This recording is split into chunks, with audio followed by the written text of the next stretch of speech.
আসসালামু আলাইকুম।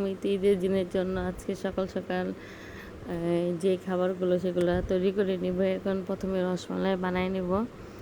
দুধের মধ্যে রসমালাইগুলো সুন্দর করে হাতে হালকা একটা শেপ দিয়ে দিলাম, যাতে আস্ত আছে ওগুলা সুন্দরভাবে ফুলে।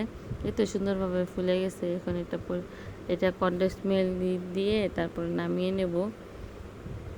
কনডেন্স মিল্কের পরিমাণ খুব বেশি না, যার যতটুকু পরিমাণ ততটুকু দেবেন। তো খুব সুন্দরভাবে পরিবেশন করে তারপর আরেকটা কড়াইয়ের মধ্যে বসিয়ে দিলাম ঘিয়ে ভাজা সেমাইটা সব কিছু উপকরণ দিয়ে এই তো সুন্দরভাবে নেড়ে মিশিয়ে ভালোভাবে, তারপর চিনিটা যেন আস্ত না থাকে।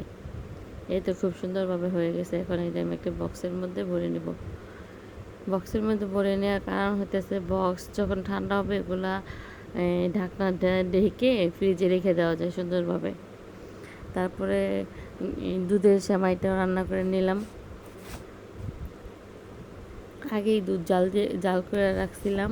তারপর তো একটু গুঁড়া দুধ দিলাম ভালো একটা ফ্লেভারের জন্য। এই তো খুব সুন্দর হয়ে গেছে। তেজপাতাগুলো তুলে নিলাম, খেজুর তারপর বাদাম টাদাম দিয়ে সুন্দরভাবে পরিবেশন করে নিলাম। নুডলসও রান্না করছিলাম, সেই ভিডিওটা নিয়ে তারপর বসিয়ে দিলাম বিকেলের জন্য গরুর মাংস।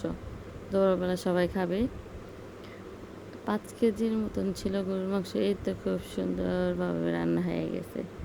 এই ছিল ঈদের দিনের রান্না আমার। থ্যাংক ইউ, ধন্যবাদ।